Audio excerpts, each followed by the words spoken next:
Welcome to Namme Physics. Dear students, we have seen 12th portion new syllabus, current electricity. So already we discussed so many example problems in this session.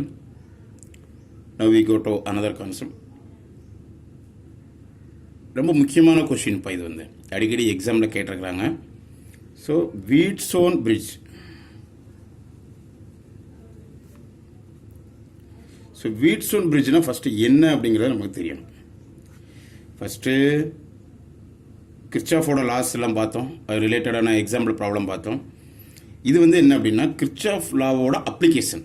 என்ன ஃபிசிக்ஸில் அப்படி தான் first invention, அப்புறம் அதோட properties, basic concept, அப்படி இல்லைன்னா அதோட application என்ன பர்பஸ்க்காக நம்ம யூஸ் பண்ணுறோம். சரியா?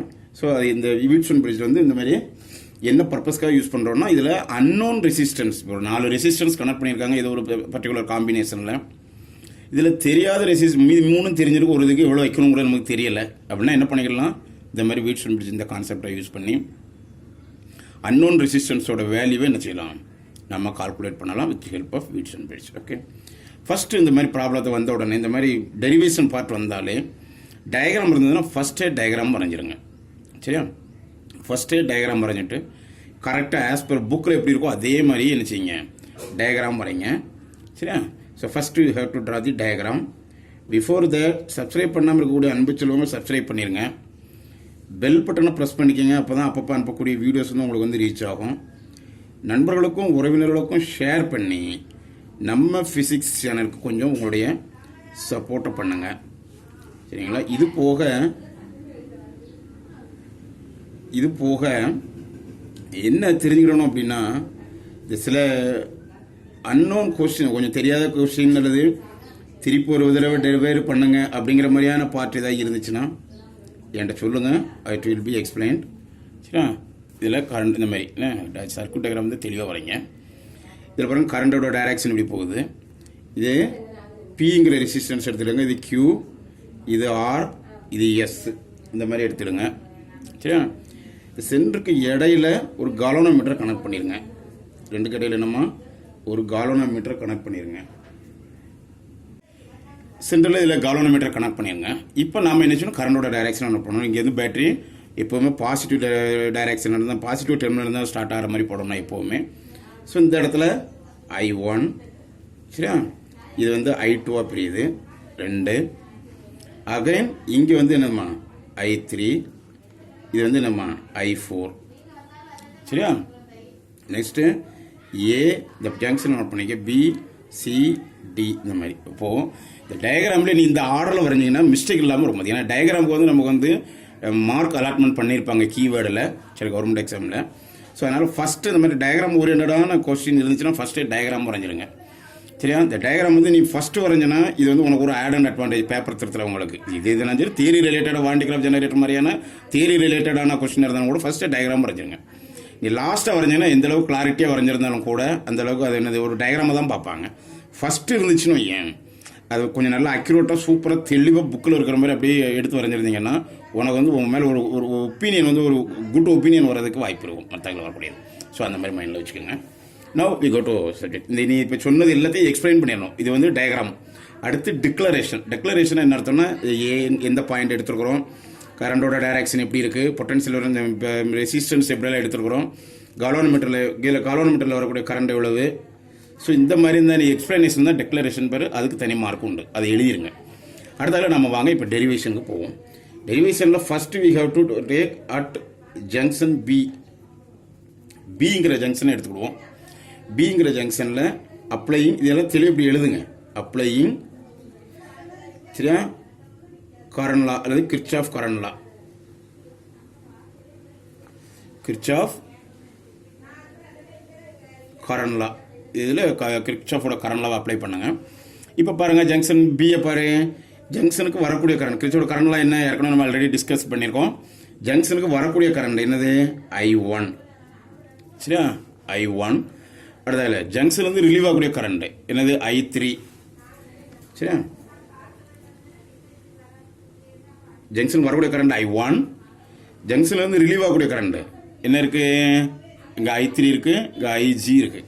ஸோ அப்போ அப்படின்னா என்ன அர்த்தம், minus I3 minus IG equal to 0. இதான் வந்து நம்ம கிர்ச்சாஃபோட கரண்ட். நீ திருப்பி ஒரு தடவை இதில் ரீகால் பண்ணி பாருங்கள், அல்லது புக்கை எடுத்து வச்சுட்டு அப்படி நீங்கள் ஒர்க் அவுட் பண்ணி பாருங்கள். சரியா? சரி, அதே மாதிரி அப்ளைங் கிர்ச்சாஃப் கரண்ட் லாவை அட் ஜங்ஷன் டியில் பார்க்கணும். அட் ஜங்ஷன் டியில் எப்படி இருக்கு? இதுக்கு வரக்கூடிய கரண்ட் எதுமா? I2ங்கிற கரண்ட் வருது, ஐஜிங்கிற கரண்ட் வருது, அங்கேருந்து ரிலீஸ் ஆகிற கரண்ட் I4. சொல்ல புரியுதா? அப்போ எப்படி எழுதணும்? I2 plus IG minus I4 equal to 0. இதை வந்து என்னம்மா கிர்ச்சாஃபோட அட் ஜங்ஷன் டியில் கிர்ச்சாஃபோட கரண்ட் லாவை யூஸ் பண்ணுறோம். ரைட், இனி வந்து கிர்ச்சாஃபோட வோல்டேஜ் லாவை அப்ளை பண்ண போகிறோம். சரியா? இதெல்லாம் நோட் பண்ணி வச்சுங்க. இதை 1ன்னு வச்சுக்க, இதை 2ன்னு வச்சுக்கிடுங்க. இப்போ கிர்ச்சாஃபோட voltage law. So applying Kirchhoff voltage law at என்ன, அதாவது கரண்ட் லா அப்படி அப்ளை பண்ணுறோம்னா ஜங்ஷன் எந்த ஜங்ஷனுங்கிறத நோட் பண்ணணும். வோல்டேஜ் லானா எந்த லூப் அப்படிங்கிறத நோட் பண்ணணும். ஏற்கனவே இப்போ எக்ஸாம்பிள் ப்ராப்ளத்தோட உங்களுக்கு அனலைஸ் பண்ணியிருந்தேன். எந்த லூப் யூஸ் பண்ணணும்? ஃபஸ்ட்டு பாருங்கள், எந்த லூப் யூஸ் பண்ணணும்? ABDA அப்படிங்கிற லூப்பை எடுத்துக்கிடுவோம். சரியா? மாற்றி கூட எடுத்துக்கலாம், எப்படி வேணாலும் எடுத்துக்கலாம். நீ எந்த லூப் எடுத்துக்கிறங்கிறது முக்கியம். பட் இந்த மாதிரியான டெரிவேஷன் முக்கியமான கொஸ்டின் இல்லாமல் புக்கில் எப்படி கொடுக்குறாங்களோ அதே மாதிரி ஒரு தடவை ஒர்க் அவுட் பண்ணி பார்க்கணும். புக்கில் வராத பட்சத்தில் நம்ம வேறு ஏதாவது மெத்தட் யூஸ் பண்ணணும். சரியா? ஸோ அதனால் ஃபஸ்ட் லூப், இந்த லூப் எடுத்துக்கலாம். அடுத்த லூப்பு ABDA அப்படிங்கிற லூப் எடுத்துக்கிறோம். ஸோ இதில் கிர்ச்சாஃபோட வோல்டேஜ் லா அப்ளை பண்ண போகிறோம். சரியா? இந்த சர்க்யூட்டுக்குள்ளே எங்கேயுமே கரண்ட் பொட்டன்ஷியல் வரன்ஸ் எதுவுமே வரல. சரியா? இந்த சர்க்யூட்டுக்குள்ளே எங்கேயுமே அந்த குறிப்பிட்ட அந்த லூப்புக்குள்ளே எந்த ஒரு பொட்டன்ஷியல் வரன்ஸுமே வரல. சரியா? ஸோ அதனால் இங்கே இருந்து பாருங்கள், நம்ம ஏலேருந்து தானே ஸ்டார்ட் பண்ணியிருக்கோம். அப்போ இந்த I1 இன்ட்டு P. சொல்ல புரியுதா? So I1 into P. அதே மாதிரி பாருங்கள், டயக்ராம் பாருங்கள். என்ன வருது? வோல்ட் இந்த லூப் தான் எடுத்துக்கிறோம். அப்போ IG இன்ட்டு G, என்ன IG into G plus IG into G. இங்கே பாருங்கள், நம்ம லூப் எப்படி எடுத்துக்கிறோம் நல்லா கவனிங்க. இதெல்லாம் இந்த ஏன் மைனஸ் போடுறோம் அப்படிங்கிறது ரொம்ப தெளிவான எக்ஸ்ப்ளனேஷன். இப்படி போட்டு இப்படி வருது. அங்கே நம்ம இந்த டைரக்ஷன் தான் எடுக்கிறோம், DAன்னு தான் எடுத்துக்கிறோம் லூப்பு. சரியா? அப்போ என்னது? இங்கே நம்ம கரண்ட் டைரக்ஷன் இந்த டைரக்ஷனில் இருக்குது. அப்போ மைனஸ் I2 இன்ட்டு R. சொல்ல புரியுதா? Minus I2 into R equal to, அது அந்த சர்க்யூட்டுக்குள்ளே எந்த ஒரு பொட்டன்ஷியல் வரலும் இல்லை, அதனால 0. சரியா? சரி, இதை 3ன்னு வச்சுடுங்க. நெக்ஸ்ட் அடுத்த ஒரு லூப் எடுத்துடுவோம். அடுத்து இந்த லூப் எடுத்துக்கிடுவோம் பாருங்கள், ஃபுல் லூப் எடுத்துருவோம். எப்படி? ABCDA எங்கே ஆரம்பிக்குமோ அங்கேயே வந்து அந்த டைரக்ஷன் தான் பார்க்கணும். ஸோ அப்போ என்ன பண்ண போகிறோம்? லூப் ABCDA அப்படிங்கிற லூப்பை நம்ம எடுக்கிறோம். ஸோ அங்கே அதேமாதிரி கரண்டோட டைரக்ஷனை பாருங்கள் எப்படி வருது? இந்த டைரக்ஷன் நம்ம எடுத்து எப்படி எடுக்கிறோமோ அதே டைரக்ஷனில் அதுக்கு ஆப்போசிட் தான் மைனஸ். அவ்வளோதான். கான்செப்ட் நல்லா புரிஞ்சுக்கணும். ஏன் மைனஸ் போடுறோம் அப்படிங்கிறத தெளிவாக தெரிஞ்சுக்கணும். நம்ம எடுக்கக்கூடிய லூப் இது, இதில் direction of the current opposite வந்துச்சுன்னா மைனஸ் போடுறோம். அவ்வளோதான், தட்ஸ் ஆல். இப்போ பாரு, I1 இன்ட்டு P. அடுத்தது என்ன இருக்குது? அதே டைரக்ஷன் தான். I3 into Q. சரியா? இப்போ டயக்ராம் பார்த்தீங்கன்னா I3 இன்ட்டு Q. அப்புறம் என்ன இருக்குது? இங்கே பாரு டைரக்ஷன் எப்படி நம்ம எப்படி எடுக்கிற லூப் வந்து இந்த டைரக்ஷன் CAன்னு எடுக்கிறோம், CDன்னு எடுத்துக்கிறோம். அப்போ டைரக்ஷன் ஆஃப் தி கரண்ட் மாற்றிருக்கு. அதனால் we put negative sign minus I4 into S. அதே மாதிரி இங்கே இந்த DAங்கிற டைரக்ஷன் எடுத்துருக்கோம். ஆனால் டைரக்ஷன் இங்கே இருக்குது, கரண்டோட டைரக்ஷன். நாம் எடுக்கிற லூப் வந்து இங்கேருந்து இங்கே. அப்போ மைனஸ் I2 இன்ட்டு R. சொல்ல புரியுதாப்பா? இதே அந்த ப்ராப்ளத்துக்கும் இதே மாதிரியான கான்செப்ட் மைண்டில் வச்சுட்டிங்கன்னா it is very easy to understand. சரியா? 4ன்னு வச்சுடுங்க. ரைட், இப்போ எல்லா ரூலையும் நம்ம கிர்ச்சாஃப் கரண்ட் அண்ட் வோல்டேஜ் லாவை அப்ளை பண்ணியாச்சு. தி சர்க்யூட்டில் அப்ளை பண்ணி நம்ம கால்குலேட் பண்ணிட்டோம். இப்போ என்ன பண்ணணும் அப்படின்னா, first we have to calculate. என்ன திங்க் பண்ணோம்னா, இது ரிலேட்டடான ஒரு எக்ஸாம்பிள் ப்ராப்ளம் வேறு இருந்துச்சு. இப்போ பிக்கும் டிக்கும் சேம் பொட்டன்ஷியல் இருக்குன்னு வச்சுக்கோம். பிக்கும் டிக்கும் சேம் பொட்டன்ஷியல் இருக்குது. சேம் பொட்டன்ஷியல் என்ன அர்த்தம்? உங்கள் ஏற்கனவே இந்த பில்டிங் கனெக்டர்லாம் வச்சுருப்பாங்க, வாட்டர் டியூப் மாதிரி. டியூப் ரெண்டே நேரம் வச்சிட்டோம்னா உள்ளுக்குள்ளே இருக்க வாட்டர் வந்து எந்த ஒரு அலைன்மெண்ட்டில் ரெஸ்ட்டில் இருக்க மாதிரி தான் இருக்கும். ஒரு உயரத்துக்கு கூட்டிட்டோன்னு என்ன ஆகும்? வாட்டரோட ஃப்ளோ இருக்கும். அதே மாதிரி தான் சேம் பொட்டன்ஷியல் இருந்தால் அங்கே கரண்டோட ஃப்ளோ எதுவுமே இருக்காது. ஸோ அந்த ஒரு ஸ்டெப்பை எழுதணும், அது முக்கியமான கீவேர்டு. அட் கன்சிடர் அப்படின்னா கொடுக்குறேங்க. Consider B and D at B and D having same potential.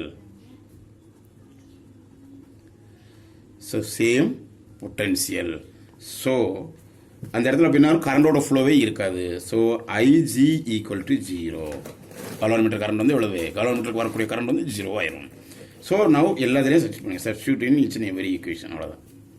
Substitute in 1 2 3 4 3 ஈக்குவேஷனும் எடுத்தீங்க, எல்லாத்துலேயும் சப்ஸ்டியூட் பண்ணிடுங்க.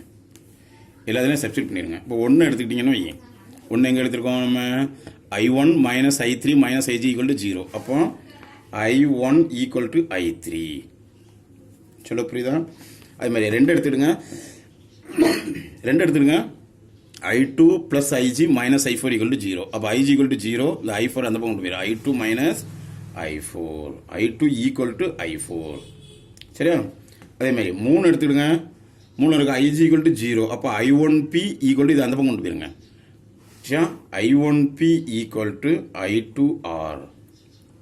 I1P equal to I2R. இனி மேலே இருக்க இங்கே வாங்க. இங்கே நம்ம அதை எதுவும் பண்ண வேண்டியதில்லை. இது மட்டும் சிம்பிளை மட்டும் பண்ணி எழுதிடுவோம். அப்போ I1P plus I3Q equal to I4S plus I2R. இது ஈக்குவல் பண்ணி கொஞ்சம் சேஞ்ச் பண்ணி எழுதுவோம். இந்த ரெண்டும் வந்து அந்த சைடு கொண்டு போயிருக்கோம், அவ்வளோதான். எழுதிக்கங்க. இனி என்ன பண்ணுங்க, இதை புது ஈக்குவேஷன் வச்சுடுங்க. இதால் டிவைட் பண்ணிடுங்க. இது எல்லாத்தையுமே இந்த 3ஐயுமே இங்கே கொண்டாந்து என்ன செய்யணும்? சரியா? இதை வந்து 5ன்னு வச்சுடுங்க. இது வந்து 6ன்னு வச்சுடுங்க. இப்போ என்ன பண்ணோம்னா நம்ம சிம்பிளை பண்ணுறதுக்காக 6 divided by 5ன்னு போட்டுக்கேன். 6 எவ்வளவு இந்த இருக்குது? I1P plus I3Q divided by அங்கே என்ன இருக்கு? மேலே I1P இருக்கா? So I1P equal to I2R plus I4S divided by இங்கே என்ன இருக்கு? I2R. சரியா? Now you have to substitute. I1 பேர் I3, I2 பேர் I4 சப்ஸ்டியூட் பண்ணிடுங்க. இதில் சப்ஸ்டியூட் பண்ணிருங்க. அப்போ I1 பேர் என்ன செய்யணுமா? I3 பேர் I1 போட்டுடுங்க. அப்போ I1P plus I1Q divided by I1P. சரியா? ஈக்குவல் டு அதே மாதிரி I2 பேர் என்ன போட முடியாது? I4 பேர் I2 போட்டுவிடுங்க. அப்போ I2R plus I2S divided by I2 into R. சொல்ல புரியுதா? இதிலிருந்து I1 காமனாக வெளியில் எடுத்துருங்க. அப்போ என்ன வரும்? P plus Q divided by P, I1P. அதே மாதிரி இங்கே I2 காமனாக வெளியில் எடுத்துருங்க. So I2 into R plus S divided by I2 into R. இது ரெண்டையும் கேன்சல் பண்ணிடுங்க. ரெண்டையும் கேன்சல் பண்ணிட்டீங்கன்னா மீதி என்ன இருக்குன்னு பாரு. இது தனித்தனியாக எடுத்துலிருங்க. ஏன்னா டினாமினேட்டர், சரியா? டினாமினேட்டரில் P இருக்குது, மேலே இருக்குது. தனித்தனியாக எடுத்துலிருங்க. அப்போ P by P plus Q by P equal to R by R plus S by R. சொல்ல புரியுதா? இனி P by P என்ன? 1. இது 1 ஆயிரும். அது மாதிரி R by R equal to 1. இப்போ இதை சிம்பிளை பண்ணிடுங்க. எப்படி வருங்க பண்ணுங்க? அப்போ 1 plus Q by R equal to 1 plus இந்த ஒரு ஸ்டெப் திருப்பி எடுத்து அதை எழுதிட்டு நீ 1 கேன்சல் பண்ணணும். சரியா? ஒன்று எடுத்தது எழுதணும். அப்போ திருப்பி பார்த்துட்டு Q by P sir, Q by P. இனி என்ன எழுதணும்? அப்போ Q by P equal to S by R. இதை ரெசிப்ரோக்கலாக போட்டு விடுங்க. எப்படி வேணும் போட்டுக்கலாம். P by Q equal to R by S. இப்போ இதில் லாஸ்ட் ஒரு ஸ்டெப் எழுதணும். இதில் ஏதாவது ஒரு ரெசிஸ்டன்ஸ் தெரியலைனாலும் கூட மற்ற 3 தெரிஞ்சிருந்தேன்னா இந்த கான்செப்டை வச்சு ரசிக்கிடலாம். நாம் வந்து ஆன்சர் கண்டுபிடிச்சிடலாம். இது ரிலேட்டாக ஒரு எக்ஸாம்பிள் ப்ராப்ளம் கொடுத்துருக்குறாங்க. அதையும் ஒர்க் அவுட் பண்ணி பாருங்கள். You can understand very easily. கண்டிப்பாக இது ரிலேட்டடான ஒன்று ப்ராப்ளம் கேட்டுருவாங்க எக்ஸாமில், அப்படி இல்லைன்னா இந்த டெரிவேஷனே கேட்டுருவாங்க. So consider this question is very important for your studies purpose and also competitive examination purpose. Okay, thanks to friends. Subscribe பண்ணாமல் இருக்கக்கூடிய அனுப்பிச்சவங்களை சப்ஸ்கிரைப் பண்ணுங்கள். பெல் பட்டனை ப்ரெஸ் பண்ணிக்கோங்க. அப்போ தான் அப்பப்போ அனுப்பக்கூடிய வீடியோஸ் உங்களை வந்து ரீச் ஆகும். நண்பர்களுக்கும் உறவினர்களுக்கு ஷேர் பண்ணி நம்ம ஃபிசிக்ஸ் சேனலை சப்போர்ட் பண்ணுங்கள். அனுப்பிச்சவங்களே வாழ்த்துக்கள், வணக்கங்கள், நன்றி.